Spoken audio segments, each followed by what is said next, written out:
আমরা পুরামন্ত্রীর জন্য আমাদের নতুন নায়ক নায়িকা লাগবে, তখন আমরা অবশ্যই ঘোষণা দেবো। এবং একটা জিনিস মনে রাখবেন, এই মেয়ে যা আসছে অডিশন ছাড়া আসেনি।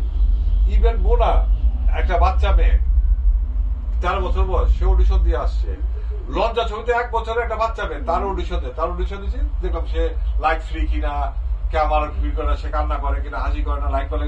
ওর কিন্তু অডিশন নিচ্ছি, অডিশন নেওয়ার পরে 2 ঘন্টা অডিশন নেওয়ার পরে ক্যামেরা দিয়ে তারপর আমরা লজ্জার একটা 1 বছরের বাচ্চা মেয়েকে কনফার্ম করছি। আমরা অডিশন হবে, অডিশনের মধ্যে যারা আসবেন, সাজ্জাদা কিন্তু অডিশন দিচ্ছে, অডিশন দিয়ে আসছে।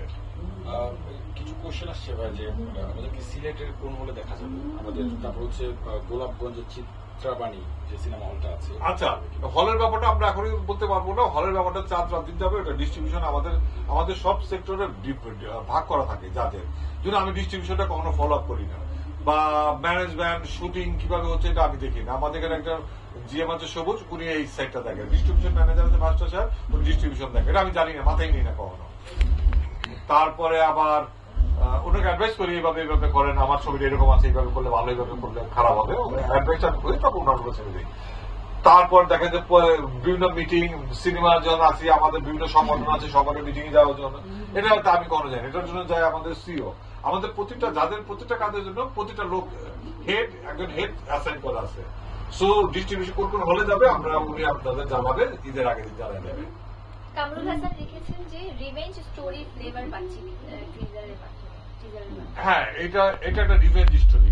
গল্পটা হলো রিভেঞ্জ নিচ্ছে, কেন রিভেঞ্জ, কিসের রিভেঞ্জ, কিভাবে নেবে, নিতে পারবে কি পারবে না।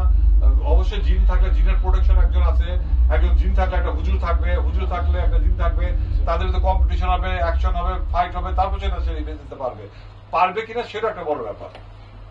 একজন লিখেছে, ভাইয়া আপনারা ঘোষণা দিয়েছিলেন যে আপনারা যদি এই ছবিটা যে একা একা দেখতে পারবে তাকে 1 লাখ টাকা পুরস্কার দেওয়া হবে।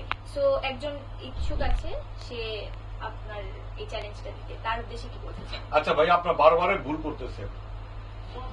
সিনেমাটা আমরা সিনেপ্লেক্সে দেখাবো। আচ্ছা, আপনি যদি 1000 মানুষ দেখতে চান, একটা করে শো যদি করি 1000 দিন লাগবে। Is it possible? Not possible. আমরা একজনকেই দেখাবো, সিনেপ্লেক্সে দেখাবো, যে কোনো একটা সিনেপ্লেক্সে দেখাবো, একদিন একটা শো করবো, এর বেশি আর দেখাবো না। এই একজনকে আমরা লটারির মাধ্যমে কালকে আমরা কয়টা, বিকাল 5টায়, কালকে বিকাল 5টায় লাইভে এসে আমরা একজনকে বেছে নেব। আপনারা সন্দেহ করেন যে লাইভ আমাদের এখানে আমরা ফেয়ার করি কি করি না? হ্যাঁ, অনেকে বলে। হ্যাঁ, আমরা ফেয়ার করবো, আপনাদের সামনে ওপেন লাইভ করবো, ওপেন একবারে সবকিছু দেখবে, চোখের সামনে হবে। এটা কোনো কাট সিন থাকবে না, কাটিং থাকবে না কোনো। একবার ক্যামেরা ওপেন করবো, একবার ওই বক্সের দিকে ধরে রাখবো, বক্সের দিকে ধরে থাকবে, আপনাদের সামনে আমরা লাইভ করবো। এখানে 1 লাখ টাকার ব্যবস্থা, খুবই স্মল অ্যামাউন্ট যাদের কাছে।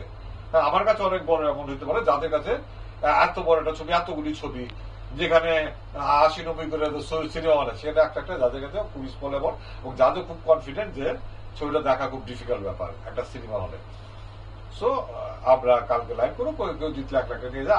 আমরা উইশ করি, আমরা এবার চাচ্ছি যে দেখবে সেই জন্য ছবিটা দেখতে পারে।